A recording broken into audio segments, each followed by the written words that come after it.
హరే కృష్ణ. భక్తులందరికీ స్వాగతం సుస్వాగతం. హరే కృష్ణ. ప్రణామాలు. రాధా గోవింద ఆలయం భక్తులందరికీ కూడా స్వాగతం. ఈరోజు ఏకాదశి. అందరికీ ఏకాదశి శుభాకాంక్షలు.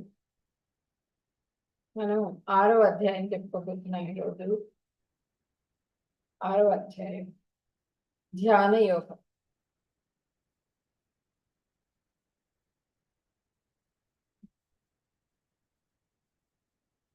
ఫస్ట్ మంగళాచరణం చేసుకుని తర్వాత అధ్యాయం స్టార్ట్ చేద్దాం.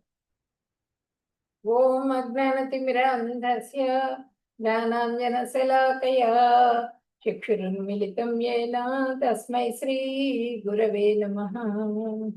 శ్రీ చైతన్యమనోభీష్టం స్థాపితం యేన భూతలే స్వయం రూపః కదా మహ్యం దదాతి స్వపదాంతికం.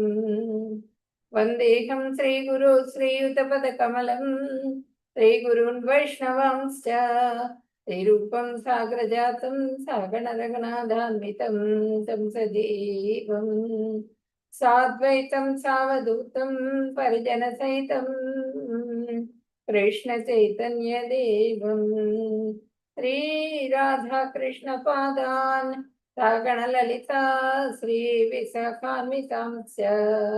हे कृष्ण करुणा सिंधो दीनबंधो जगत्पते गोपेश गोपिका कांत राधा कांत नमोस्तुते. तप्त कांचन गौरांगी राधे वृंदावनेश्वरी वृषभानुसुते देवी प्रणमामि हरिप्रिये. वाञ्छाकल्पतरुभ्यश्च कृपा सिन्धुभ्येव च पतितानां पावनेभ्यो वैष्णवेभ्यो नमो नमः. नमो ओं विष्णुपदाय कृष्णप्रेष्ठाय भूतले श्रीमते भक्तिवेदान्त स्वामिन्यति नामिने.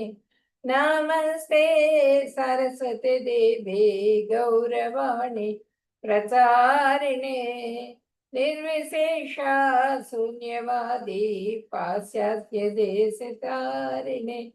जय श्री कृष्ण चैतन्य प्रभु नित्यानंद श्री अद्वैत गदाधर श्रीवासादि गौर भक्त वृंद. हरे कृष्णा कृष्ण कृष्ण हरे हरे हरे राम राम राम हरे हरे. हरे कृष्ण.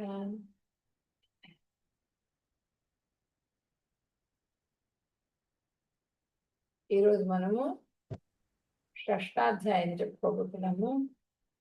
ఓం శ్రీ పరమాత్మనే నమః. షష్టాధ్యాయః ధ్యానయోగః.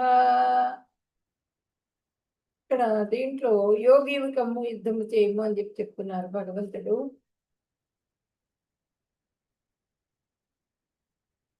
దీంట్లో మనం నిష్కామ కర్మయోగం గురించి చెప్పుకుంటాము, ఆరురుక్ష యోగి అపరిపక్వ యోగి గురించి చెప్పుకుంటాము, తర్వాత ఆత్మ సాక్షాత్కారం అంటే ఏంటి, జ్ఞాన నిష్ఠ గురించి చెప్పుకుంటాము, పరమాత్మ సాక్షాత్కారం గురించి కూడా చెప్పుకుంటాము. అష్టాంగ యోగ పరిపూర్ణత. అష్టాంగ యోగం బాగానే ఉంటుంది, అష్టాంగ యోగ పద్ధతి పురోగతి. అష్టాంగ యోగం ఆచరించడం చాలా కష్టం, బాగానే ఉంటుంది కానీ ఆచరించడం చాలా కష్టం అనే విషయాన్ని కూడా ఈరోజు మనం చెప్పుకుంటాం. మనస్సును నిగ్రహించడం ఎట్లాగో అని చెప్పినాను అర్జునుడు అడుగుతారు. అడిగితే అభ్యాస వైరాగ్యాలతో మనస్సుని నిగ్రహించాలి. నిష్కామ కర్మయోగం అందరికీ మంచిది, భక్తి యోగం ఉత్తమమైంది అనే విషయాన్ని అధ్యాయంలో చెప్పుకుంటాం. పరమయోగి భక్తి యోగి. యోగ భ్రష్టుని గమ్యం ఏ విధంగా ఉంటుంది అనే విషయాన్ని, యోగ భ్రష్టుడు స్వల్పకాల సాధన దీర్ఘకాల సాధన గురించి కూడా మనం చెప్పుకుంటాం. పునర్జన్మ ఏ విధంగా వస్తుంది, తర్వాత శ్రీమంతుల కుటుంబంలో ఏ విధంగా పుడతారు, భక్తుల కుటుంబంలో ఏ విధంగా పుడతారు, ఈ విషయాలన్నీ కూడా మనం ఈ అధ్యాయంలో చర్చించుకుంటాం.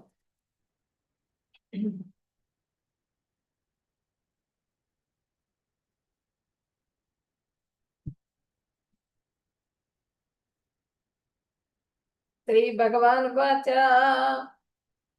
అనాశ్రితః కర్మఫలం కార్యం కర్మ కరోతి యః స సన్యాసి చ యోగి చ న చాక్రియః. భగవంతుడు చెప్తున్నారు. ఏం చెప్తున్నారు? తన కర్మఫలాల పట్ల ఆపేక్ష లేకుండా తన కర్తవ్యాలను ఆచరించేవాడు సన్యాసాశ్రమంలో ఉన్నవాడు.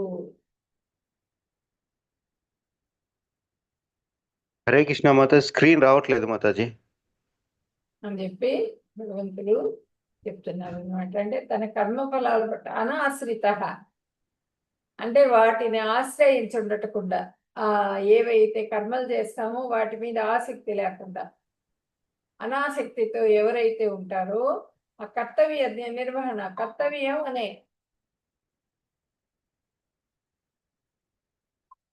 హరే కృష్ణ మాతాజీ స్క్రీన్ రావట్లేదు.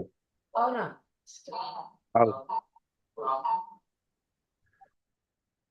షేర్ అవుతున్నది.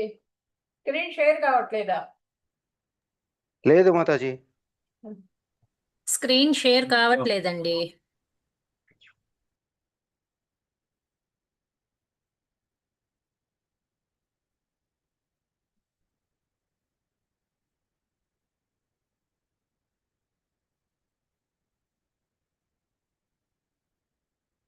ఇప్పుడు స్క్రీన్ షేర్ అవుతుందా?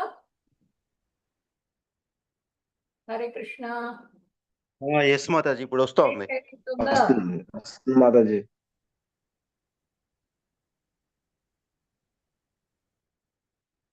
స్క్రీన్ షేర్ అవుతుందా? వస్తుంది మాతాజీ. Okay, thank you. శ్రీ భగవానువాచ అనాశ్రితః కర్మఫలం కార్యం కర్మ కరోతి యః స సన్యాసి చ యోగి చ న నిరగ్నిః న చాక్రియః. భగవంతుడు చెప్తున్నారు. ఏం చెప్తున్నారు? తన కర్మల పట్ల ఆసక్తి లేకుండా, ఆపేక్ష లేకుండా తన కర్తవ్యాలని ఆచరించేవాడు సన్యాసాశ్రమంలో ఉన్నవాడు, అతడే నిజమైన యోగి. నిన్న కూడా చెప్పుకున్నాం మనం. ఎవరైతే ఆ నిష్కామ కర్మయోగాన్ని ఆచరిస్తూ పూర్తి వైరాగ్యంలో ఉంటారో వాళ్ళు నిజమైన యోగులు. కర్మల పట్ల ఆసక్తి లేకుండా కర్మల ఫలితాన్ని భగవంతుడికి ఒప్పజెప్పేసేవాళ్ళు. అలాంటి వాళ్ళు అసలైన సన్యాసి, నిత్య సన్యాసి కింద లెక్క అనే విషయాన్ని నిన్నటి అధ్యాయంలో చెప్పారు. మళ్ళీ కూడా అదే మాట చెప్తున్నారు కృష్ణ భగవానుడు. అతడే నిజమైన యోగి. అంతేగాని అగ్నిహోత్రాది కర్మలు మానేసినంత మాత్రాన యోగి కాడు. అగ్నిహోత్రాది కర్మలు ఉంటాయి. ఇప్పుడు బ్రాహ్మలకు ఉంటాయి అగ్నిహోత్రాది కర్మలు. వైశ్యులకు ఉంటాయి, క్షత్రియులకి వాళ్ళు ఉంటాయి. కానీ వాళ్ళు ఏం చేస్తారంటే బ్రాహ్మణ చేత చేయిస్తారు, వాళ్ళు చేయకూడదు. ఆ అగ్నిహోత్రాది కర్మలు అంటే ఈ ఉపనయనం చేసుకున్న తర్వాత అగ్నిహోత్రం అదంతా కూడా ఉంటుందన్నమాట వాళ్ళకి. ఇప్పటికి కూడా నిత్యాగ్నిహోత్రులు ఉన్నారు, చాలా మంది ఉన్నారు ఇప్పటికి కూడా. అంటే ఏంటంటే వాళ్ళకి ఒకసారి ఉపనయనం అయిన తర్వాత అగ్ని వెలిగిస్తే మళ్ళీ వాళ్ళు చనిపోయేటప్పుడు ఆ అగ్ని చితిలో నుంచి అది తీసుకెళ్ళి వాళ్ళ చితి అంటిస్తారనమాట. ఆ చనిపోయిన బాడీకి పెడతారు. అది ఆ అగ్నిని తీసుకొని వెళ్తారు, అప్పుడు ఆపుతారు. అప్పటి వరకు నడుస్తూనే ఉంటుంది ఆ అగ్ని. అట్లా ప్రతిరోజు కూడా నిత్యాగ్నిహోత్రులు. ప్రతిరోజు కూడా ఆ అగ్నిని ఎవరు? భార్య రక్షిస్తూ ఉంటుంది, భార్య చూసుకుంటూ ఉంటుంది అన్నమాట, సక్రమంగా ఉందా లేదా ఇవన్నీ కూడా. కానీ అగ్నిహోత్రాది కర్మలు మానేసినంత మాత్రాన, అవన్నీ చేయకుండా సన్యాసం తీసుకున్నాను నేనని చెప్పి వెళ్ళిపోయినంత మాత్రాన వాళ్ళేమి యోగులు కాదు అని చెప్పినని భగవంతుడు చెబుతున్నారు అన్నమాట. కర్మఫలాల పట్ల ఆపేక్ష లేకుండా తన కర్తవ్యాలను ఆచరించేవాడే సన్యాసాశ్రమంలో ఉన్నటువంటి వాడా. ఆ చేసిన కర్మల పట్ల ఆసక్తి ఉండకూడదు. ఆ కర్మల మీద ఆసక్తి లేకుండా, ఫలాపేక్ష లేకుండా ఎవరైతే చేస్తారో వాళ్ళే యోగులు అని చెప్తున్నారు అనమాట. మనస్సు యొక్క స్వభావం. మనస్సు మానవునికి మిత్రుడా లేదా శత్రువా?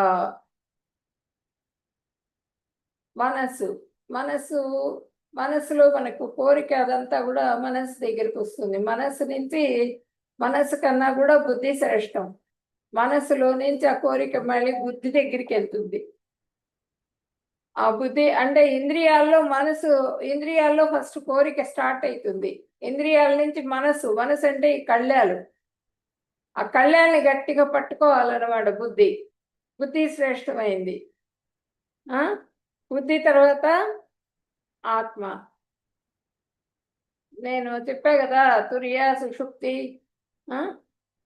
అవన్నీ కూడా చెప్పా కదా, 4 అవస్థలు. ఆ 4ట్లో కూడా మనకి ఈ మనసు బుద్ధి ఇవన్నీ కూడా మనసు ఏంటంటే ఇప్పుడు మనకి కోరిక ఏదైనా ఉందనుకోండి, కోరిక ఏదైనా ఉన్నప్పుడు ఇక్కడ ఇంద్రియాల్లో స్టార్ట్ అవుతుంది, పంచ జ్ఞానేంద్రియాల్లో స్టార్ట్ అవుతుంది కోరిక. ఆ కోరిక తిన్నగా మనసు దగ్గరికి వెళ్తుంది, అది కావాలనిపిస్తుంది అనమాట. బుద్ధి ఏంటంటే ఈ మనసు దగ్గర నుంచి బుద్ధి దగ్గరికి వెళ్తుంది, చెయ్యాలా వద్దా. బుద్ధి ఇంకా బలమైందనమాట మనసు కన్నా కూడా. ఆ బుద్ధి దగ్గరికి వెళ్ళేటప్పటికి అసలు మనసు దగ్గరే కొట్టివేయబడుతుంది, ఆ ఇంద్రియ నిగ్రహం వచ్చేస్తుంది, ఇంద్రియాలను నిగ్రహించుకోగలుగుతారనమాట నిజమైన సన్యాసి. ఆ ఇంద్రియాలను నిగ్రహించుకోలేకపోయినప్పుడు మనసు దగ్గరికి వెళ్తుంది, మనసు దగ్గర నుంచి బుద్ధి దగ్గరికి వెళ్తుంది, బుద్ధి దగ్గర అది యాక్సెప్ట్ చేయబడదు. యాక్సెప్ట్ చేశారనుకోండి, ఆ కోరికల్లో ఇంకా భౌతికమైనటువంటి కోరికల్లో అక్కడే తిరుగుతూ ఉంటారు, జన్మలు తీసుకుంటూ ఉంటారు. ఈ ఆత్మ ఏం చేస్తుంది, ఆ కర్మలన్నీ కూడా క్యారీ చేసుకుని ఆ బ్యాగ్ మోసుకుంటూ ఇంకో శరీరంలో ప్రవేశిస్తుంది. Is mind A friend or an enemy? మనసు మనకి మిత్రుడా లేదా శత్రువా?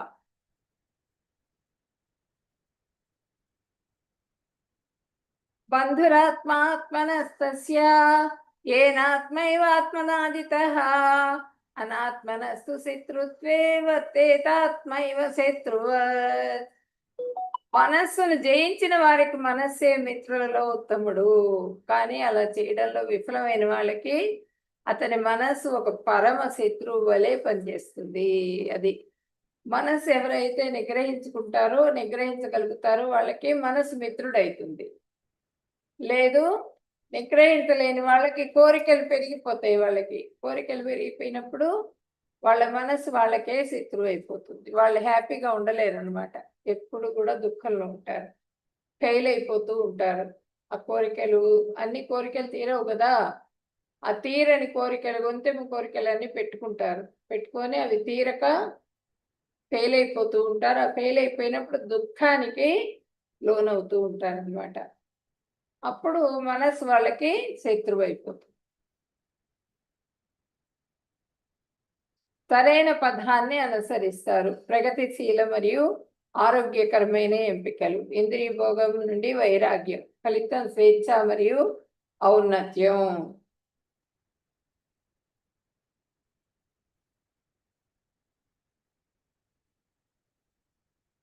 కామం, కోపం, దురాశ వంటి పాప చర్యలను అనుసరిస్తుంది మనసు. చిరాకు, ఆందోళన మరియు తప్పుదారి పట్టిస్తుంది. ఆ కోరిక తీరకపోయేటప్పటికి చికాకు వస్తుంది, ఆందోళన వస్తుంది.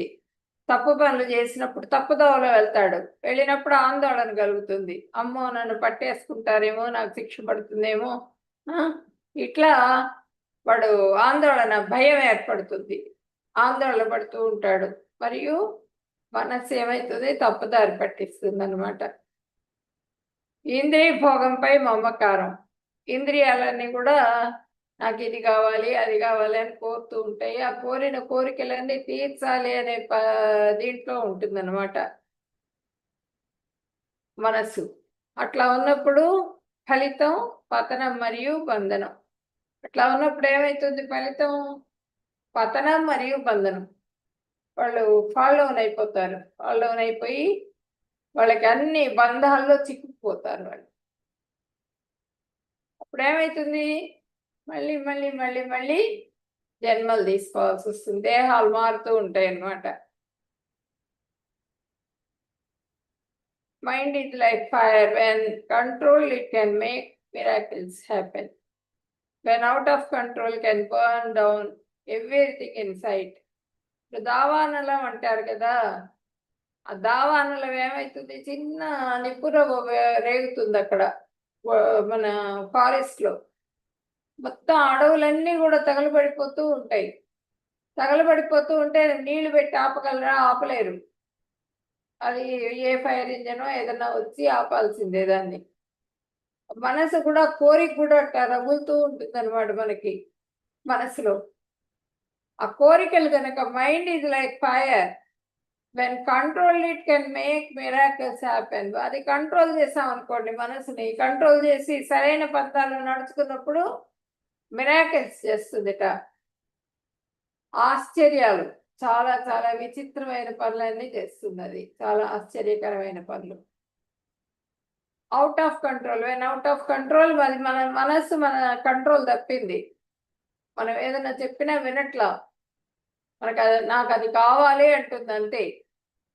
అది కాదు అని చెప్పినా మనం చెప్పే పరిస్థితి కూడా ఉండదన్నమాట. అప్పుడు అవుట్ ఆఫ్ కంట్రోల్లో ఉన్నప్పుడు burn down everything in site. అక్కడే సైట్లోనే మొత్తం కూడా కాలి బూడిదైపోతుంది.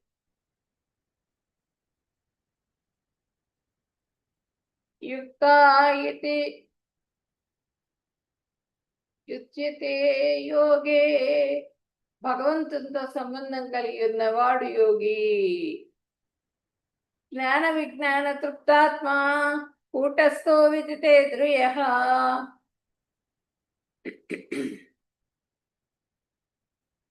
జ్ఞాన విజ్ఞాన తృప్తాత్మ కూటస్థో విదితేంద్రియః. యుక్తైత్యుచ్యతే యోగి సమలోష్టాస్మకాంచనః. మనిషి తాను పొందినట్టి జ్ఞాన విజ్ఞాన విచక్షణతే పూర్తిగా సంతుష్టుడైనప్పుడు ఆత్మానుభవం కలిగి వాళ్ళు యోగిగా పిలువబడతారు. అతడు దివ్యత్వంలో నెలకొని ఆత్మ నిగ్రహంతో ఉంటాడు. మట్టి, రాళ్ళు మరియు బంగారం అన్నింటినీ కూడా సమదృష్టితో చూస్తాడు. ఏదైనా సరే సమాన దృష్టితో చూస్తాడు. మట్టిని కానీ, రాళ్ళని కానీ, బంగారాన్ని కానీ. అది గొప్పది, దాన్ని దాచుకోవాలి, తీసుకోవాలి అనే ధ్యాస యోగికి ఉండదు అనమాట. వాటి మీద ధ్యాస ఉండదు.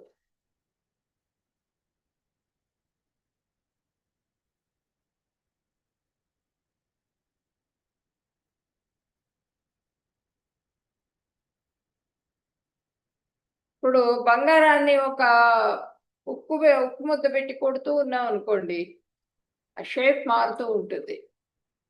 అదే ఉక్కు ముద్ద అయితే మారదు, దాని షేప్ దాంట్లోనే ఉంటుంది. దాన్ని కొలివిలో పెట్టి కాల్చి కొట్టాలి, కొట్టినప్పుడు మాత్రమే మారుతుంది, కానీ లేకపోతే అది మారదు. ఎటువంటి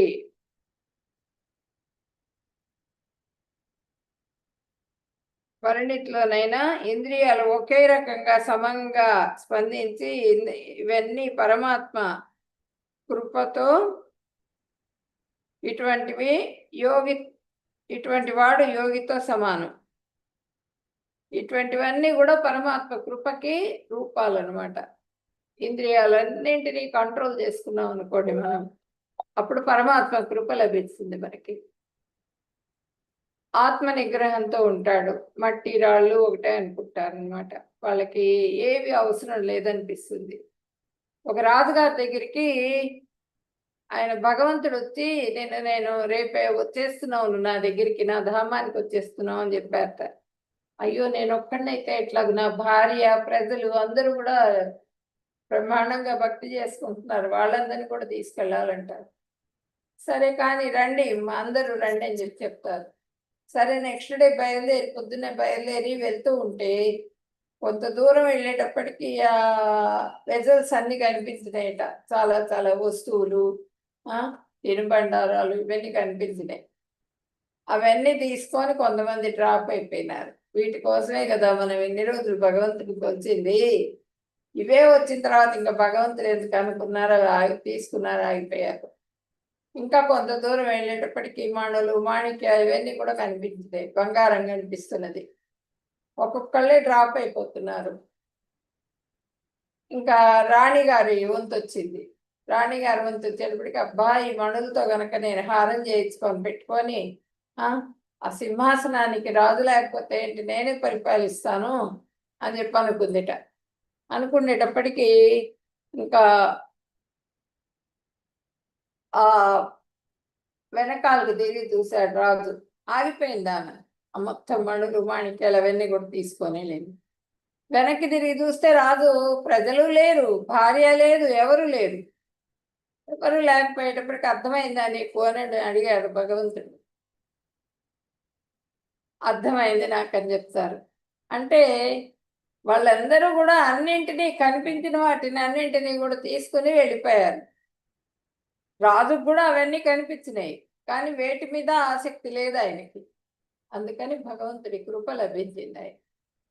ఇక్కడ అదే చెబుతున్నారు, దివ్యత్వంతో లేకొని ఆత్మ నిగ్రహంతో ఉంటాడు యోగి. మట్టి, రాళ్ళు, బంగారం అన్నింటినీ కూడా ఒకే దృష్టితో చూస్తాడు.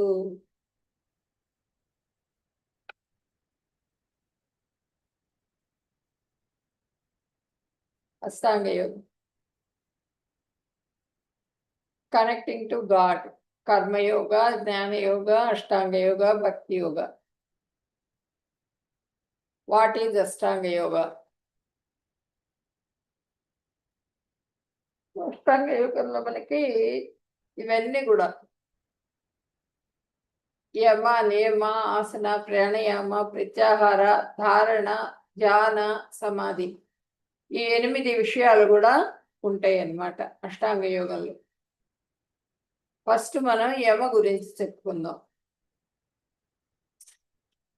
ఎక్స్టర్నల్ డిసిప్లైన్ యమ అంటే ఎప్పుడు నిగ్రహిస్తూ మనసుని, ఆత్మ, మనస్సు, దేహం భగవంతుని యందు నిలుపుతారు వీళ్ళు. ఎవరంటే యమ అంటే అదనమాట. పూర్తిగా ఆత్మని, మనసుని, బుద్ధిని అన్నింటినీ కూడా భగవంతుడి తృప్తి కోసం, ఆనందం కోసంగా వినియోగిస్తారనమాట. యోగి యుంజీత సతతం ఆత్మానం రహసి స్థిత ఏకాక్రియత చిత్తాత్మా నిరాశీర పరిగ్రహ. యోగి సర్వదా దేహాన్ని, మనసును, ఆత్మను భగవంతుని సంబంధంలోనే వినియోగించాలి. అతడు ఏకాంత ప్రదేశంలో ఒంటరిగా జీవిస్తూ ఎల్లప్పుడూ జాగ్రత్తగా మనస్సుని నిగ్రహించాలి. అతడు ఆశలను వదిలేసి ఏమీ చర్చించకుండా, పరిగ్రహించకుండా ఉండాలి. అది యోగి ఎప్పటికీ కూడా సర్వదా దేహాన్ని, మనస్సుని, ఆత్మని భగవంతుని అనుసంధానంలో ఉంచాలి. ఎప్పుడు రాధాకృష్ణ హరే కృష్ణ మంత్రం చేస్తూ ఉన్నప్పుడు 24 గంటలు కూడా మనసు మాత్రం భగవంతుడి పాదాల దగ్గరే ఉంచాలి అని చెప్తున్నారు. ఒక ఏకాంత ప్రదేశానికి వెళ్ళి జీవిస్తూ, ఒంటరిగా జీవిస్తూ జాగ్రత్తగా మనస్సుని నిగ్రహించాలి. ఏకాంత ప్రదేశం, భార్య, పిల్లలు, దీంట్లోనే ఎంతసేపటికి భౌతికమైనటువంటి జీవితాన్ని ఇష్టపడుతూ ఉంటాడు. దాంట్లోనే కష్టాలు అనుభవిస్తూ, దాంట్లోనే కొట్టుకుంటూ ఉంటాడు మనిషి. కానీ ఎటువంటి భగవంతుని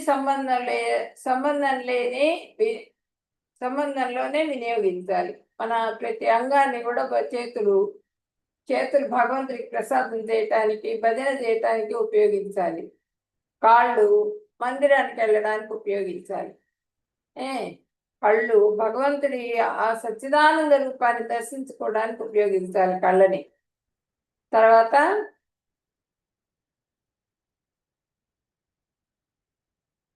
మొత్తం కూడా ఆ విధంగా చేసినప్పుడు భగవంతుడి కృపకి పాత్రలు కాగలుగుతారనమాట.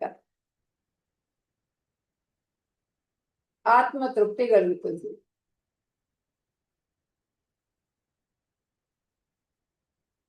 యుక్తాహార విహారస్య యుక్తచేష్టస్య కర్మసు యుక్త స్వప్నావబోధస్య యోగో భవతి దుఃఖద. ఆహారము, నిద్ర, విహారము, పనుల పట్ల ఆసక్తి ఎవరు క్రమపరిచి ఉంచారో వారు యోగ సాధన ద్వారా సమస్త భౌతిక దుఃఖాలు పోగొట్టే యోగ సిద్ధి కలుగుతుంది. యోగ సాధన ద్వారా యోగ సిద్ధి కలుగుతుంది అని చెప్తున్నారు అన్నమాట ఇక్కడ. అంటే పక్కన ఒక 2 ఏంటంటే ఆహారము, నిద్ర, విహారము, పనుల అలవాట్లను ఎవరు క్రమపరిచారో వాళ్ళు యోగ సాధన ద్వారా సమస్త భౌతిక దుఃఖాలు పోగొట్టే యోగ సిద్ధి కలుగుతుంది వాళ్ళకి. అన్ని భౌతికమైనటువంటి బాధలన్నీ కూడా తొలగిపోతాయి. తొలగిపోయే యోగ శుద్ధి వాళ్ళకి లభిస్తుంది.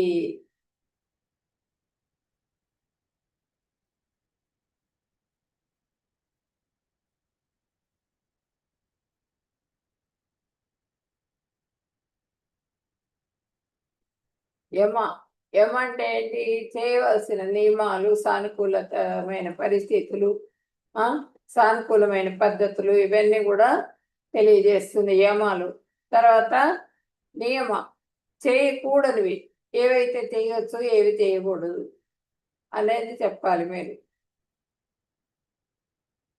ఏది చేయొచ్చు, ఏది చేయకూడదు. నియమ, చేయకూడనివి. నియంత్రణ, ప్రతికూల విషయ నిషేధాలు. నియమ అంటే 6.17.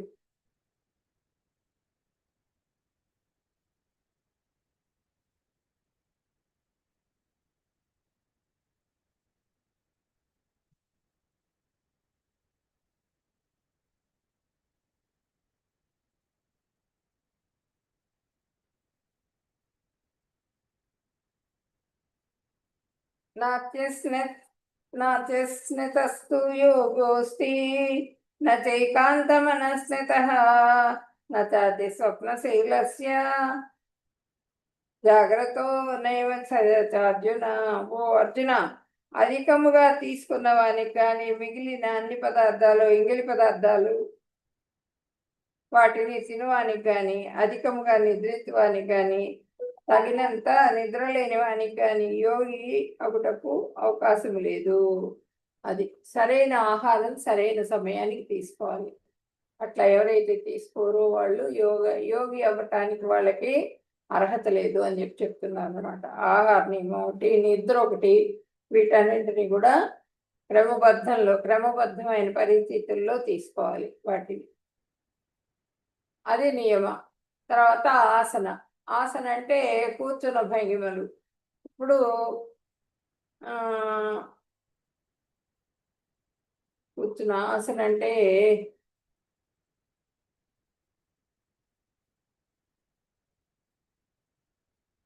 ఒక్క నిమిషం.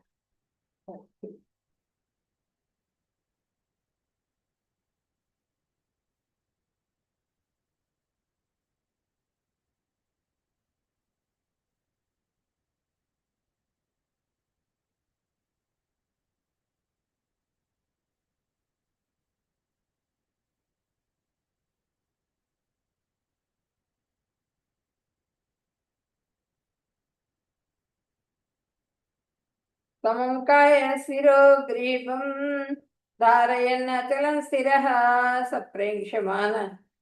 సంప్రేక్ష్య నాసికాగ్రం స్వం దిశశ్చావలోకయన్ ప్రశాంతాత్మే విగతాభిః బ్రహ్మచారి వ్రతే స్థితః మనః సంయమ్య మచ్చిత్తో యుక్తాసీత మత్పరః.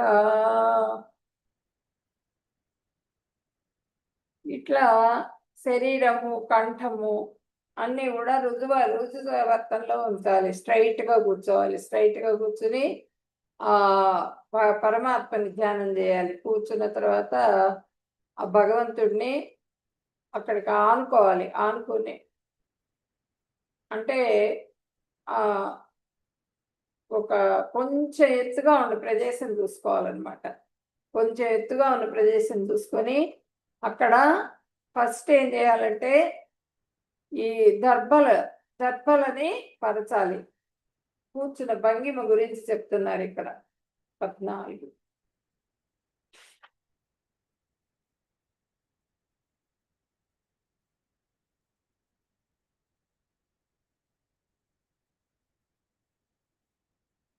సమంకాయ శిరోగ్రీవం ధారయన్నచలం స్థిరః సంప్రేక్ష్య నాసికాగ్రం స్వం దిశశ్చ అవలోకయన్ ప్రశాంతాత్మా విగతభిః బ్రహ్మచారి వ్రతే స్థితః మనః సంయమ్య మచ్చిత్తో యుక్తాసీత మత్పరః.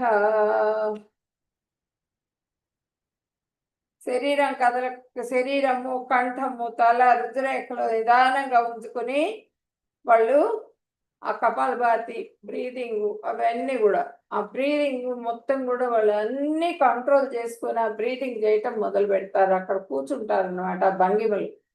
కూర్చుని ఆ ఆసనం వేసుకుంటారు కదా, దర్భాసనం. దర్భాసనం మీద ఏం చేస్తారంటే ఒక జింక చర్మాన్ని వేస్తారు. ఆ జింక చర్మం మీద మెత్తటి వస్త్రాన్ని పరుచుకుంటారు అనమాట. మెత్తటి వస్త్రాన్ని పరుచుకొని దాని మీద కూర్చుంటారు. కూర్చుని వాళ్ళు ప్రాణాయామం చేస్తూ తర్వాత భగవంతుడిని ప్రార్థించటం మొదలు పెడతారు.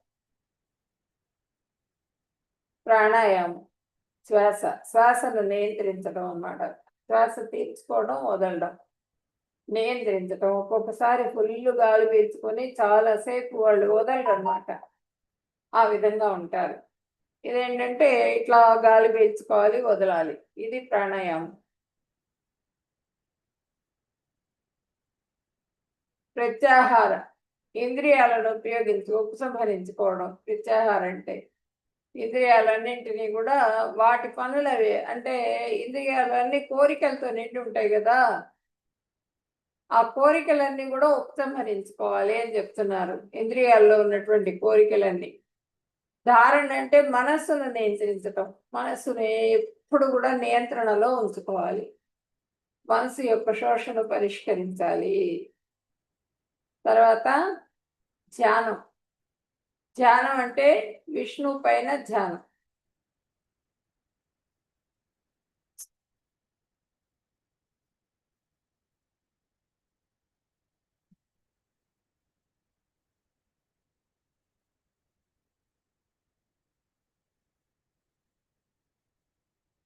ఒక నిమిషం.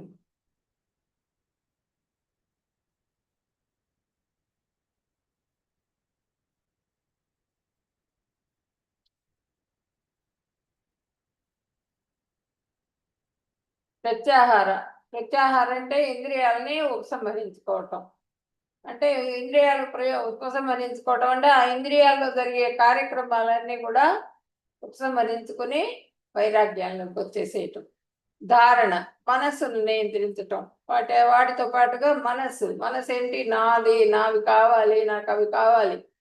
అవతల బారేస్తుంటే లేదు లేదు నాకు కావాలి అది అని చెబుతూ ఉంటుంది. అట్లా ఆ ఇంద్రియాలన్నింటి మీద కూడా మనసు పనిచేస్తూ ఉంటుంది. దాన్ని నియంత్రించాలి. మనసు యొక్క శోషణను పరిష్కరించటం ధారణ. తర్వాత ధ్యానం అంటే విష్ణు పైన ధ్యానం. సమాధి అంటే మైమర్తుట. కృష్ణ భగవానుని తలుచుకుంటూ ఇంకా అదే ధ్యానంలో 24/7 24 గంటలు కూడా భగవంతుడి ధ్యానంలోనే ఉండాలి.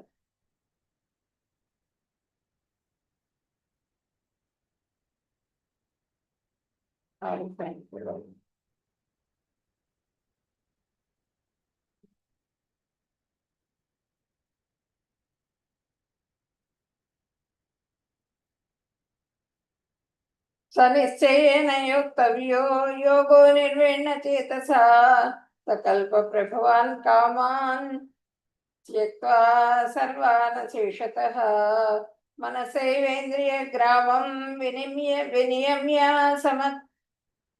సమంతతః. ఇప్పుడు మనస్సుతో ఇంద్రియాలను నిగ్రహించాలన్నమాట. ఇంద్రియాలను నిగ్రహించి స్థిరమైన నిశ్చయంతో కార్యం చేయటం మొదలు పెట్టాలి. మనం చేసే పనిని స్థిరమైన నిశ్చయంతో నిర్ణయంతో అది చేయడం మొదలు పెట్టాలి. ప్రశాంతమైన మనస్సుతో కామక్రోధాలు అన్నిటికీ అతీతుడుగా మారిపోతారు. పాపరహితులైపోతారు. బ్రహ్మస్వరూపుడగు ఆ యోగ పురుషుడికి పరమ సుఖం లభిస్తుంది. సుఖంగా వాళ్ళు ఎటువంటి వాళ్ళకి దేహ బాధ ఉండదు, మనస్సు కూడా బాధలో ఉండదు. ఎంతసేపటికి కూడా వాళ్ళు భగవంతుడి పరమాత్మని అనుసంధానం చేసుకుంటారనమాట హృదయంలో. ఇప్పుడు చూడండి ఇట్లా అయిపోతారు. వాళ్ళ ఆహారం అది కూడా సరిగ్గా తీసుకోరు. కొన్ని రోజులు అయ్యేటప్పటికి పూర్తిగా అసలు ఆహారం అంతా మానేసేసి ఉత్త గాలిని భుజిస్తూ ఉండిపోతారు. ఇక్కడ చూడండి, ఈ ఇంద్రియాలు ప్రకోపిస్తూ ఉంటాయి. ఆ ఇంద్రియాలన్నీ కూడా వాటిని అణిచేస్తారు, కోరికను అణిచేస్తారు. అప్పుడు ఇట్లా డల్గా అయిపోతాయి. డల్గా అయిపోయిన తర్వాత అప్పుడు యోగి సాధన మొదలు పెడతారు. ఆ సాధన మొదలు పెట్టిన తర్వాత ఏంటి? యమ, నియమ, ఆసన, ప్రాణాయామ, ప్రత్యాహార, ధారణ, సమాధి. సమాధి స్థితికి వెళ్తారు. సమాధి స్థితికి వెళ్ళేటప్పుడు వాళ్ళకి చాలా చాలా శక్తులు వస్తాయి అన్నమాట వాళ్ళకి. ఆ శక్తులు వాళ్ళు ఎట్లా కావాలన్నా వినియోగించుకోవచ్చు. ఆ విధమైన పవర్ వస్తుంది వాళ్ళకి. ఇప్పుడు ఎక్కడికి మనం బస్ ఎక్కితే కానీ దూరం వెళ్ళలేం కదా. వాళ్ళు మనసులో ఉన్నటువంటి శక్తితో వాళ్ళు వెళ్ళిపోతారు. ఎంత దూరమైనా సరే ప్రయాణం చేయగలుగుతారు. అందమైన రూపం కావాలంటే అందమైన రూపం వస్తుంది. అంటే ఏది కావాలంటే దాన్ని పొందగలుగుతారు అనమాట. సమాధి స్థితి, పూర్తిగా సమాధి స్థితికి వెళ్ళిపోయిన తర్వాత. దానికి తృణావర్తుడు వీళ్ళందరూ కూడా వాళ్ళకు వచ్చినటువంటి యోగ సిద్ధులన్నింటినీ పూతన భగవంతుడిని విరోధులుగా వాటిని ఉపయోగించారు. అదే హనుమంతుడు, ఆయన్ని కూడా యోగ సిద్ధి. ఆ సముద్రాన్ని లంఘిస్తారు కదా, అదంతా కూడా యోగ సిద్ధి అనమాట. అది ఆయన దేనికి ఉపయోగించారు? రాముల వారి సేవలో ఉపయోగించారు అనమాట. ఈ పూతన ఏం చేసేది? కేచరి విద్యని ఆమెకి వచ్చు అనమాట. ఆ కేచరి విద్య అంటే ఏంటంటే ఒక మొక్కను పీకుతుంది, అది వేళ్ళు పట్టుకుంటుంది. ఎంత దూరం అయినా సరే ప్రయాణం చేస్తూనే ఉంటుంది ఆమె. ఎక్కడైతే పిల్లవాడు ఏడు పినిపించిందా అక్కడ దిగుతుంది. దిగా పిల్లవాడికి ఆ విష స్తన్యం ఇస్తుంది, పిల్లవాడు చనిపోతాడు. అట్లా ఎంతమందో శిశువుల్ని సంహరిస్తుంది అనమాట ఈమె పూతన. లాస్ట్కి కృష్ణ భగవానుడి దగ్గరికి వెళ్తుంది. కృష్ణ భగవానుడు ఆమెని సంహరించేస్తారనమాట. పూర్తిగా ఆమె స్తన్యంలో ఉన్నటువంటి విషాన్నంతా కూడా, విషాంతో పాటుగా ఆమె ప్రాణాలు కూడా పీల్చేసుకుంటారు ఆయన. కృష్ణ భగవానుడు చచ్చి పడిపోయి ఉన్నది. ఇక్కడ చూడండి, ఇట్లా అందంగా. ఇక్కడ చూడండి, యశోదమ్మ వచ్చింది. వచ్చి పిల్లవాడిని తీసుకుని, అమ్మో నా పిల్లవాడికి ఏదో అయిందని చెప్పినా భయపడిపోతుంది అనమాట. ఈ రాక్షసులు వీళ్ళందరూ కూడా వస్తున్నారు వాడి మీదకి అని చెప్పనని శాంతి మంత్రాలు చెప్పించటం, కొన్ని మంత్రాలు ఉంటాయి, ఆ మంత్రాలన్నీ చేయించటం, బ్రాహ్మణుల చేత వాళ్ళకి దక్షిణలు, దానాలు అవన్నీ కూడా ఇవ్వటం, ఇవన్నీ కూడా చేస్తుంది భగవంతుడి గురించి. అర్జున ఉవాచ యోయం యోగస్త్వయా ప్రోక్తః సామ్యేన మధుసూదన ఏతస్యాహం న పశ్యామి చంచలత్వాత్ స్థితిం స్థిరా. అర్జునుడు చెప్తున్నారు, ఓ మధుసూదన, మనస్సు నిలకడలేనిది కావడం వలన నీవు చెప్పిన యోగ విధానం నాకు ఆచరింపశక్యం కానిది మరియు అసాధ్యమైనటువంటిది.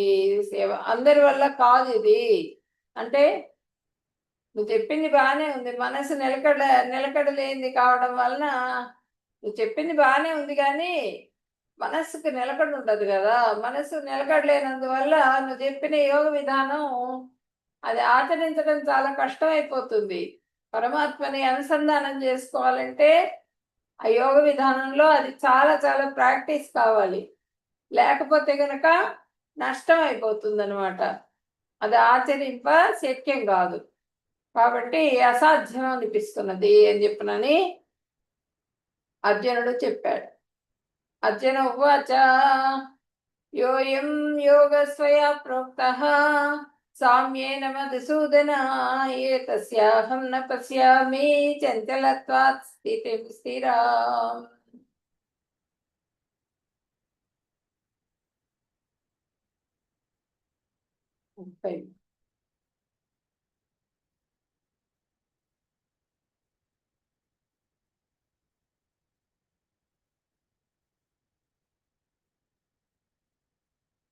ఓ మధుసూదన, మనస్సు చంచలము అస్థిరము అవుడితే నీవు సంక్షేపముగా చెప్పిన యోగ విధానం నాకు అనాచరణ యోగ్యముగా అసఖ్యముగాను కనిపిస్తున్నది.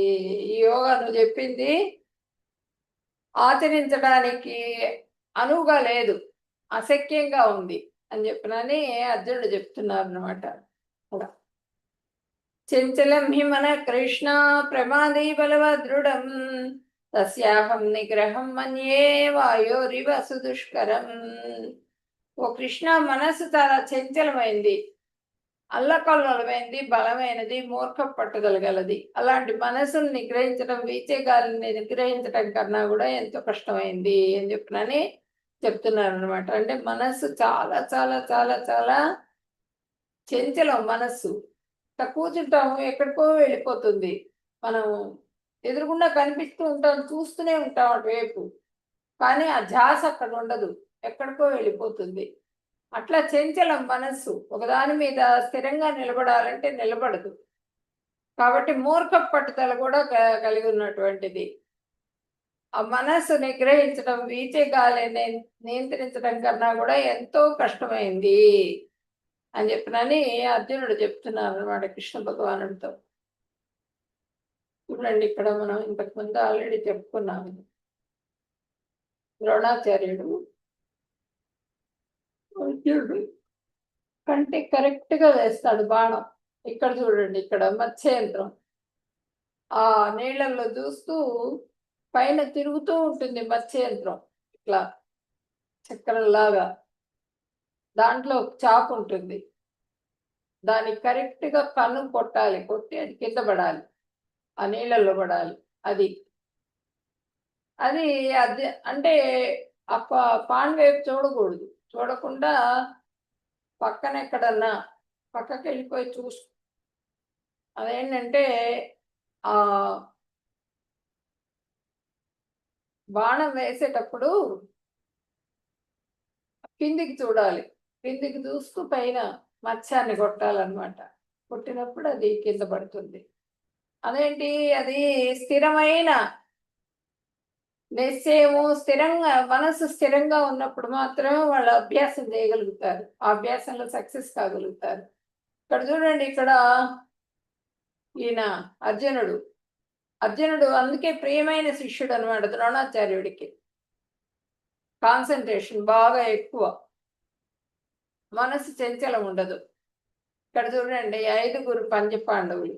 ఈ పంచపాండవులు వాళ్ళకి గురువు ఎవరంటే దౌమ్యుల వారు. ఆ దౌమ్యుల వారు ఎట్లా చెప్తే అట్లా వింటుండేవాళ్ళు పాండవులు. ఆ దౌమ్యుల వారు వాళ్ళ గురువు పాండవులకి. ఆ గురు వాక్యాన్ని వాళ్ళు అనుసరిస్తూ ఉండేవాళ్ళు.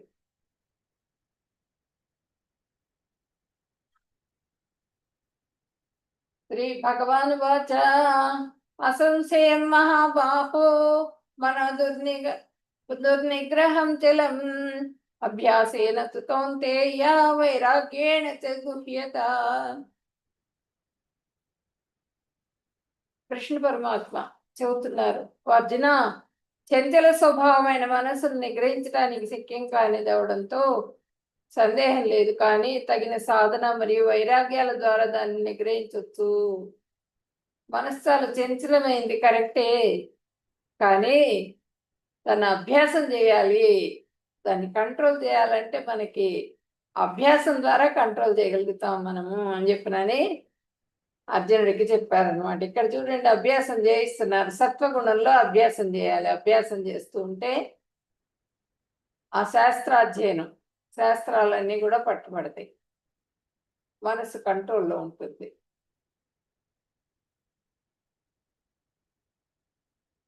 విఫలమైన యోగి యొక్క గమ్యం. విఫలమైన యోగి అంటే ఇక్కడ చూడండి, ఈ శాటిలైట్ ప్రయోగిస్తుంటే ఎంతమంది అబ్జర్వ్ చేస్తారు, మిస్టేక్ రాకూడదని చూస్తారు, కానీ ఒక్కొక్కసారి తప్పు జరిగిపోతుంటుంది. మైనర్ మిస్టేక్ అయినా సరే అది కూలిపోతుంది అనమాట. రాకెట్ సరైన దిశలో వెళ్ళదు, అక్కడ ఉండదు వెళ్ళి. అదేవిధంగా యోగి యొక్క గమ్యం ఏమవుతుంది, అది స్థిరమైన గమ్యం కానప్పుడు అది నష్టం అయిపోతుంది. అర్జున ఉవాచ అయితే శ్రద్ధయోపేతో యోగాచ్ఛాలిత మానసః. ఒక నిమిషం.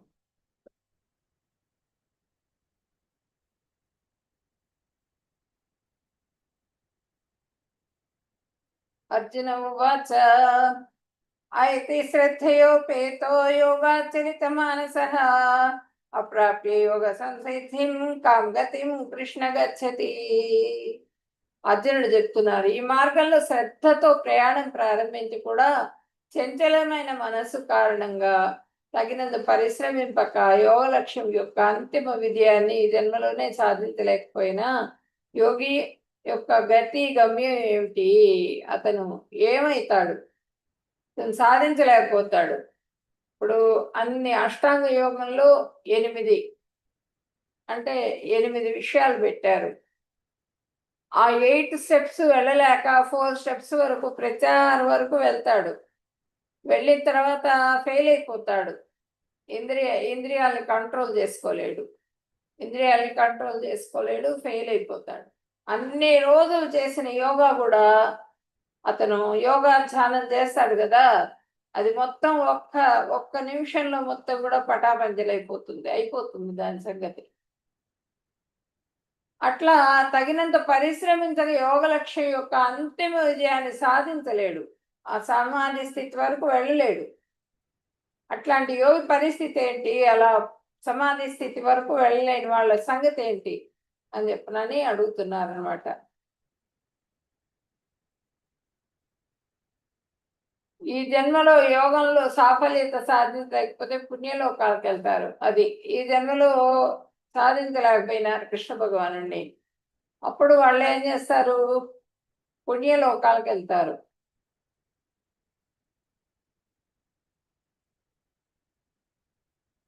అక్కడ చాలా కాలం నివసించిన తర్వాత వారు తిరిగి భూలోకంలో ధర్మపరాయణుల సంపన్నుల కుటుంబంలో జన్మిస్తారు. వాళ్ళేంటి కొంత పరమాత్మ ధ్యానంలో ఉంటారు కదా, యోగ భ్రష్టులు అయినప్పటికీ కూడా అది వ్యర్థం కాదనమాట. వ్యర్థం కాకుండా వాళ్ళు కొంతకాలం భక్తులతో పాటుగా కొంతకాలం ఉండగలుగుతారు అనమాట. వాళ్ళతో పాటుగా వెళ్ళి అక్కడ చాలా కాలం నివసించిన పిదప వారు తిరిగి భూలోకంలో ధర్మపరాయణుల సంపన్నుల కుటుంబంలో జన్మిస్తారు. స్వర్గానికి వెళ్తారు. స్వర్గంలో భక్తులు వీళ్ళందరూ ఉంటారు, దేవతలు వీళ్ళందరూ కూడా. వాళ్ళతో సమానమైన సుఖాలు అనుభవిస్తాడు. అనుభవించిన తర్వాత అతని మొత్తం అయిపోతుంది, ఆ పుణ్యం అంతా అయిపోతుంది. ఆ బ్యాగ్ ఖాళీ అవుతుంది. ఖాళీ అవ్వగానే నెట్టి వేయబడతాడు, స్వర్గం నుంచి వచ్చేస్తాడు ఇందుకి. అదే చెప్తున్నారు అనమాట. అట్లా వచ్చేసిన వాళ్ళు ఏంటంటే మళ్ళీ జన్మ ఎట్లా తీసుకుంటారు, ఏం జన్మ వస్తుంది వాళ్ళకి అని చెప్పినాను అర్జునుడు అడిగితే వాళ్ళు ధర్మపరాయణుల సంపన్నుల కుటుంబాల్లో జన్మిస్తారు.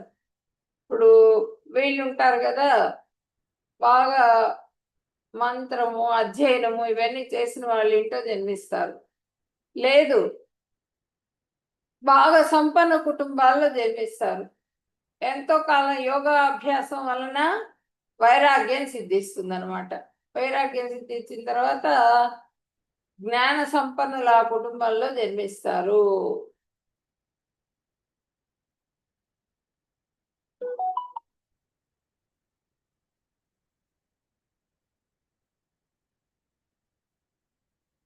ఉత్తమ యోగి యొక్క గమ్యం ఇక్కడ ఎవరిని చూపిస్తున్నారు మనకి? నారదుడు ఉత్తమ యోగి. తపస్విభ్యోధికో యోగి జ్ఞానిభ్యోపి మతోధిక కర్మిభ్యశ్చాధికో యోగి తస్మాత్ యోగి భవార్జున. అర్జున, తపస్సు చేసే వాళ్ళకంటే, శాస్త్ర జ్ఞానం కల వాళ్ళకంటే, యోగులందరికంటే యోగ సాధన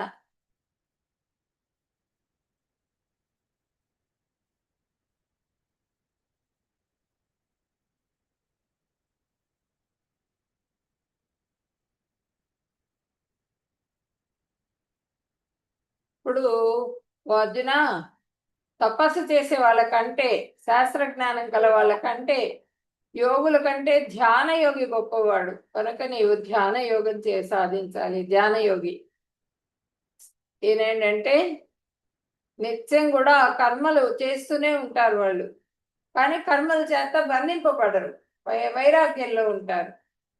అట్లాంటి ధ్యాన యోగం అన్నది ఎంతో గొప్పది అని చెప్పనని కృష్ణ భగవానుడు చెప్తున్నారు ఇక్కడ. योगिनामपि सर्वेषां मद्गतेनान्तरात्मना శ్రద్ధావాన్ భజతే యో మాం సమే యుక్తతమో మతః. అందరి యోగుల్లోకెల్లా ఎవరి మనసు ఎల్లప్పుడూ నాయందే నిమగ్నమై ఉంటుందో, ఎవరు నాయందు దృఢ విశ్వాసంతో భక్తితో ఉంటారో వారిని అత్యున్నతమైన వారిగా పరిగణిస్తాను. ఇది నా అభిప్రాయం అని చెప్తున్నారు కృష్ణ భగవాన్. అందరి యోగుల కంటే కూడా ఎవరికి ఎప్పుడు 24/7 24 గంటలు ఎవరు భగవంతుడిని సేవిస్తూ వాళ్ళ ధ్యాస మొత్తం కూడా భగవంతుడి మీదే ఉంటుందో,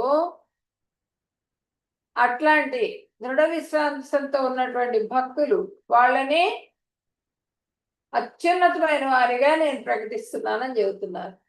ఇది నా అభిప్రాయం.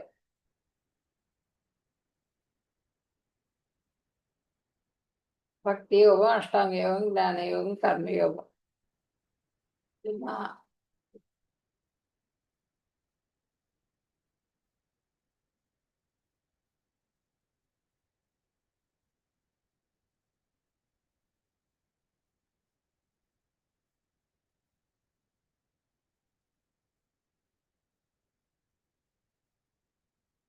కర్మయోగం, జ్ఞానయోగం, అష్టాంగ యోగం, భక్తి యోగం. ఏ యోగం అన్ని యోగాలు భక్తి యోగంలో వస్తాయి మనకి. ఇవన్నీ చేయాల్సిన అవసరం లేదు.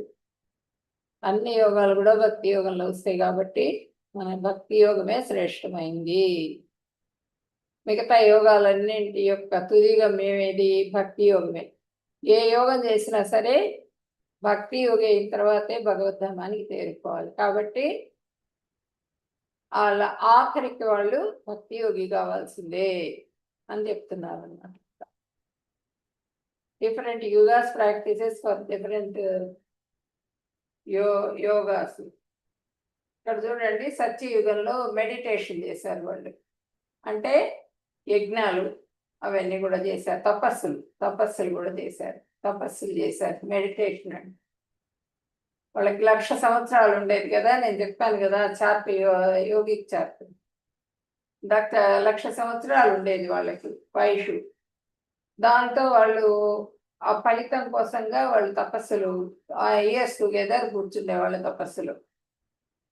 త్రేతాయుగంలో సాక్రిఫైసెస్, యజ్ఞాలు చేసేవాళ్ళు. త్రకామేష్టి యాగము, మళ్ళీ అశ్వమేధ యాగము, ఇట్లా ఒక్కొక్క ఫలితం కోసం ఒక్కొక్క యాగం ఉంటుంది. అట్లా ఆ యాగం చేసేవాళ్ళు అనమాట. ద్వాపర యుగంలోనేమో టెంపుల్ వర్షిప్. ద్వాపర యుగంలో టెంపుల్స్ అన్ని కట్టడం జరిగింది. మనకి ఇప్పటికి కూడా ఉన్నాయి ద్వాపర యుగంలో. దీన్ని ఎప్పుడు కట్టారంటే ద్వాపర యుగంలో అని చెప్తూ ఉంటారు గైడ్స్. అన్ని చోట్ల కూడా ద్వాపర యుగంలో టెంపుల్స్ కట్టారు మన వాళ్ళు. Chanting holy names of the world.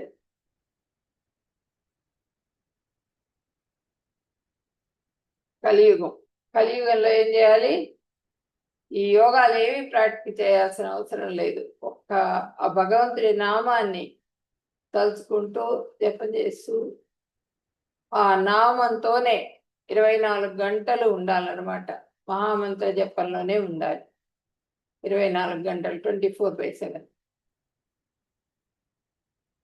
అలా ఉన్నప్పుడు లిఫ్ట్ అండ్ స్టైర్ కేసు బాగా భక్తి చేసుకున్న వాళ్ళు లిఫ్ట్లో వెళ్ళినంత ఫాస్ట్గా భగవద్ధామానికి చేరుకోగలుగుతారు. ఇది కావాలా మనకి అన్నది మనమే నిర్ణయించుకోమని చెప్తున్నారు అనమాట. ఈ మెట్లు ఎక్కుతూ వెళ్ళాం అనుకోండి, దారి కింద పడవచ్చు, ఎక్కలేకపోవచ్చు, ఇవన్నీ ఉంటాయి.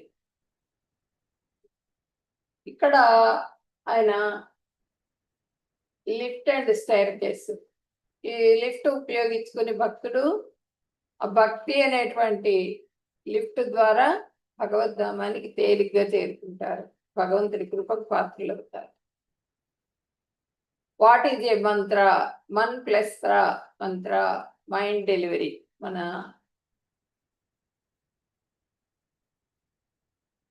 ఇక్కడ చూడండి కృష్ణ భగవానుడు. హరే కృష్ణ కృష్ణ కృష్ణ హరే హరే, హరే రామ రామ రామ హరే హరే. హరే కృష్ణ. కృష్ణం వందే జగద్గురు. వాంఛాకల్పతరుభ్యశ్చ కృపా సింధుభ్య ఏవ చ పతితానాం పావనేభ్యో వైష్ణవేభ్యో నమో నమః. హరే కృష్ణ కృష్ణ కృష్ణ హరే హరే, హరే రామ రామ రామ హరే హరే.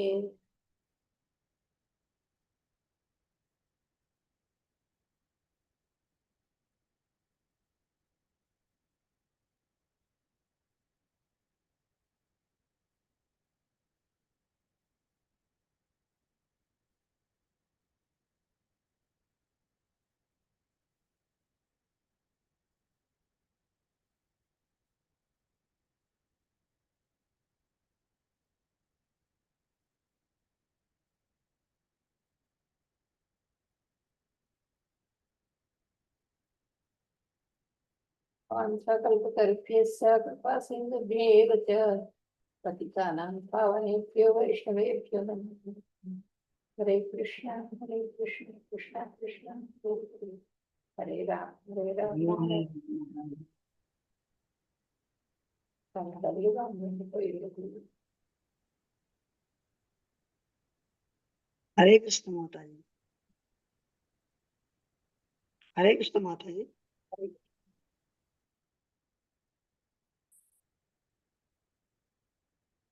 హరే కృష్ణ. ఈరోజు చాప్టర్లో ఏదన్నా డౌట్స్ ఉన్నాయా అండి? హరే కృష్ణ మాతాజీ. హ్యాపీ ఏకాదశి అండి. హ్యాపీ ఏకాదశి అందరికీ, హ్యాపీ ఏకాదశి. హరే కృష్ణ మాతాజీ. హ్యాపీ ఏకాదశి. హరే కృష్ణ మాతాజీ. హరే నిర్జల ఏకాదశి శుభాకాంక్షలు అండి. థ్యాంక్స్ అండి. నిర్జల ఏకాదశి గురించి 2 మాటలు, అంటే తెలిసిన వాళ్ళ కోసం కాకుండా కాస్త తెలియని వాళ్ళ కోసం కూడా, కొత్తగా ఉన్నటువంటి వారికి కూడా నిర్జల ఏకాదశి గురించి కొంచెం 2 మాటలు చెప్పండి. చెప్పమంటారా? నిర్జల చెప్పండి. ఏకాదశి, నిర్జల ఏకాదశి అంటే ఆ పాండవులు అందరూ కూడా ఏకాదశి పాటిస్తున్నారు, వ్రతాన్ని. అందరూ ఏకాదశి చేస్తూ ఉంటే భీముడికి ఆయనకేంటంటే వృకోదరుడు ఆయన. ఆ వృకం అనేటువంటి ఇది అగ్ని ఉంటుంది ఆయనకి, ఎంతసేపటికి కూడా ఆకలి అవుతూ ఉంటుంది ఎప్పటికీ ఆయనకి, విపరీతమైన ఆకలి. ఆయన ఉండలేకపోతున్నాడు, ఏకాదశి ఉపవాసం ఉండలేకపోతున్నాడు. దాంతో అప్పుడు కృష్ణ భగవానుడిని అడుగుతారనమాట, అందరూ ఏకాదశి పాటిస్తున్నారు, నేనేమో ఉపవాసం ఉండలేకపోతున్నాను, ఎట్లాగిది అని చెప్పనని అడుగుతారు. అడిగినప్పుడు అప్పుడు కృష్ణ భగవానుడు చెప్తారు, అన్ని ఏకాదశులను ఉండాల్సిన అవసరం లేదు, ఒక్క ఏకాదశి ఉండు చాలు, నీళ్లు కూడా తీసుకోకుండా ఉండాలి. అంటే ముందు రోజు 10 తర్వాత ఏం తినకూడదు, 9 తర్వాతే తినకూడదు. అంటే 3 అవర్స్ పడుతుంది మనకి అరగటానికి ఆహారం. ఆ 12 o'clock లోపల 3 అవర్స్ ముందు తినేసేయాలి మనం. మ్యాక్సిమం 8, 7 కల్లా తినేసేయాలి రాత్రిపూట భోజనం కూడా. కొంతమంది అసలు ముందు రోజు రాత్రి కూడా ఏమి తినరు. తినకుండా వాళ్ళు నెక్స్ట్ డే మొత్తం కూడా ఈ మార్నింగ్ సూర్యోదయం అయినప్పటి నుంచి ఇంకా అసలు ఏమి తాకరు అనమాట. ఏమి తాకరు, మంచినీళ్ళు కూడా ముట్టుకోకుండా నెక్స్ట్ డే ద్వాదశి గడియలు వెళ్ళే లోపల నెక్స్ట్ డే వరకు ఉంటారు. ఉండి ఆ ద్వాదశి గడియలు వెళ్ళే లోపల వాళ్ళు ఆహారం తీసుకుంటారు, ప్రసాదం భగవంతుడికి నివేదన చేసి ఆ ప్రసాదాన్ని తీసుకుంటారు అనమాట. అట్లా చెయ్యి నువ్వు అని చెప్పనని కృష్ణ భగవానుడు చెప్తారు భీముడికి. అప్పటి నుంచి ఆయన ఈ నిర్జల ఏకాదశిని చేస్తూ వచ్చారట, చేసి ముక్తిని పొందారు. అట్లా ఆ ఏకాదశి ఫలితాన్ని పొందారనమాట ఆయన. ఆ కృష్ణ భగవానుడి కృప లభించింది ఆయనకి. అలాగే మనం కూడా ఈ నిర్జల ఏకాదశి చేయటం ద్వారా మనం భగవంతుడి కృపకి పాత్రలు కావాలి. నెక్స్ట్ సైంటిఫిక్గా కూడా ప్రూవ్ అయింది, మనలో ఉన్నటువంటి ఫ్యాట్ అంతా కూడా కరిగిపోతుంది. మనకి అనవసరమైన పదార్థాలు ఏమన్నా ఉన్నా కూడా ఏకాదశి చేసిన వాళ్ళకి క్యాన్సర్ రావట్లేదట, రోగాలన్నీ కంట్రోల్ అవుతున్నాయట. సైంటిఫిక్గా ప్రూవ్ చేశారు, అది కూడా సైంటిఫిక్గా చూసినా కూడా. కాబట్టి ఏకాదశి అన్నది ఎంతో ఎంతో ముఖ్యమైనది. నిర్జల ఏకాదశి ఎందుకు చేస్తారంటే ఆ భీముడు ఆచరించి ఆ కృపకు పాత్రుడయ్యాడు కాబట్టి మనం కూడా ఆ నిర్జల ఏకాదశి పాటించడం ద్వారా భగవంతుడి కృపకి పాత్రలు కావాలి. హరే కృష్ణ. ఓకేనా మాతాజీ? హరే కృష్ణ. ఆ, చెప్పండి. ధన్యవాదాలు మాతాజీ చెప్పిన హరే కృష్ణ. ధన్యవాదాలు మాతాజీ. చెప్పండి. హరే కృష్ణ. ఎవరికైనా డౌట్స్ ఉన్నాయి ఈరోజు చాప్టర్లో? రేవంత్ రెడ్డి ప్రభుజీ. హరే కృష్ణ మాతాజీ. చెప్పండి. ఏకాదశి శుభాకాంక్షలు. Thank you. ఇది ఉపనయనం అంటే ఏం మాతాజీ? ఉపనయనం అంటే మనకి బ్రాహ్మణులకి, క్షత్రియులకి, వైశ్యులకి చేస్తారు ప్రభుజీ. థ్రెడ్ సెరమనీ అంటారు.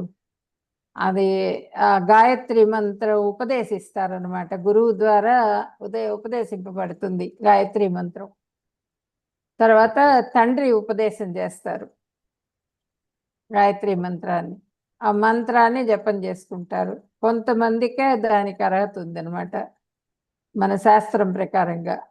వాళ్ళు మాత్రమే ఆ ఉపనయనం చేసుకొని గాయత్రి మంత్రాన్ని చేసుకుంటూ ఉంటారు. అదేంటంటే ఒక పద్ధతి ప్రకారంగా చేసుకోవాలి. పొద్దున్నే, తర్వాత మధ్యాహ్నము, తర్వాత సాయంత్రం సంధ్య వేళ, 3 వేళల్లో కూడా ఇది గాయత్రి మంత్రం చేసుకుంటారు సంధ్యావందనం చేసుకుని. అంటే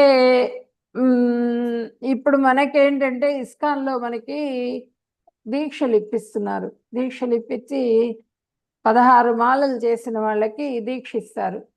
దీక్ష ఇచ్చిన తర్వాత వాళ్ళు బ్రాహ్మణుడి కింద లెక్క అనమాట. వైష్ణవుడు, శుద్ధ వైష్ణవుడు అయిపోతారు.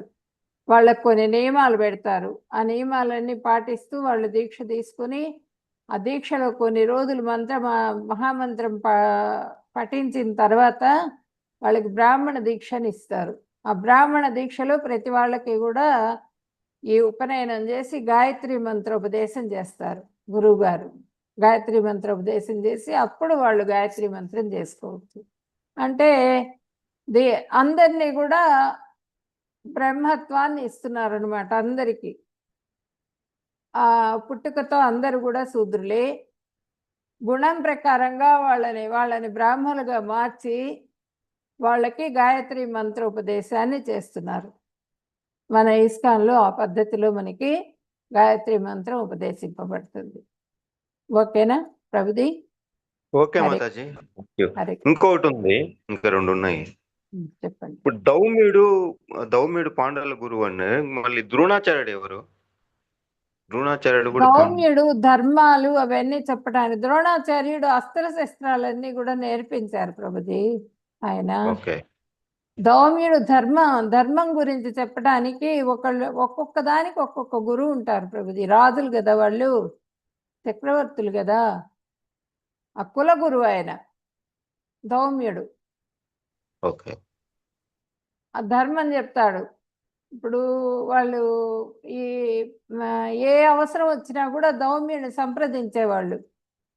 సంప్రదించి ఆయన చెప్పినట్లుగా చేస్తూ ఉండేవాళ్ళు అనమాట. ఓకేనా? ఓకే మాతాజీ. ఇంకోటి భీమునికి ఇంకొక పేరు అని చెప్పారు కదా, సో అది నొప్పుడు వృకోదరుడు. ద్రుప. వా వి ఫర్ వాణి వందిత. ఓకే. వృకోదరుడు.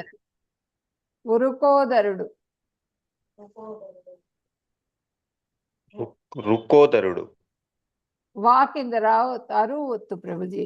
అరు మనకి వృకోదరుడు.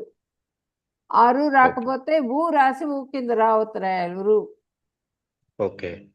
వృకోదరుడు. ఓకే. ఓకే. ఓకే. ఓకే మాతాజీ, థ్యాంక్ యూ. హరే కృష్ణ. హరే కృష్ణ. ఎవరికైనా డౌట్స్ ఉన్నాయా? హరే కృష్ణ. ఓకే. డౌట్స్ ఎవరికి లేకపోతే కనుక మనం ఎండ్ చేసేద్దాం సెషన్. ఇప్పుడు కర్మయోగం ఈ రోజుతో కంప్లీట్ అయిపోయింది. ఒక సెక్షన్ అయిపోయింది. రేపటి నుంచి భక్తి యోగం స్టార్ట్ అవుతుంది. భక్తి యోగం 6 చాప్టర్స్ అనమాట. అందరు తప్పకుండా అటెండ్ అవ్వండి, మిస్ కావద్దు క్లాసెస్. హరే కృష్ణ. ఎండ్ చేసేస్తున్నాను క్లాసు. అందరు చక్కగా ఏకాదశి పాటించండి. ఏకాదశి పాటించడానికి ప్రయత్నం చేయండి. ఏకాదశి అంటే ఏంటంటే మనము ఈ రోజు అయితే నిర్జల ఏకాదశి చేయగలిగితే చేయాలి, నీళ్లు కూడా తీసుకోకుండా మనం చేయాలి. లేదు ఏదన్నా హెల్త్ ప్రాబ్లమ్స్ ఉండి పెద్దవాళ్ళు అయ్యండి ఉండలేని వాళ్ళు ఉంటారు, వాళ్ళు ఇవి స్వీట్ పొటాటో తినచ్చు, మళ్ళనేమో ఈ డ్రై ఫ్రూట్స్ ఉంటాయి కదా, ఫ్రూట్స్ అన్నీ తినచ్చు, మిల్క్ తాగొచ్చు, తర్వాత మజ్జిగ తాగొచ్చు, 2 అవర్స్కి మజ్జిగ తాగొచ్చు.